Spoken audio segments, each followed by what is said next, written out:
Welcome to Isugan Bacong. Beautiful tayo. Dagang ka na. Pakita ang mall. Also, ang place ni Nanay Moon. Lots of trees. Wow. Ay, dumagati sa to siya. Sa to. Wala ka Kanan.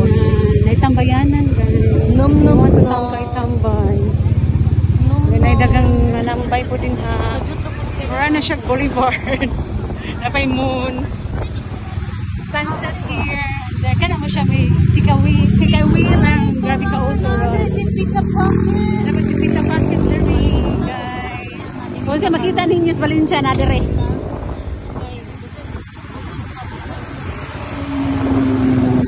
But since busog me, dili na nga on, kapit mata for you to see the Siargao of Isugan Bacong.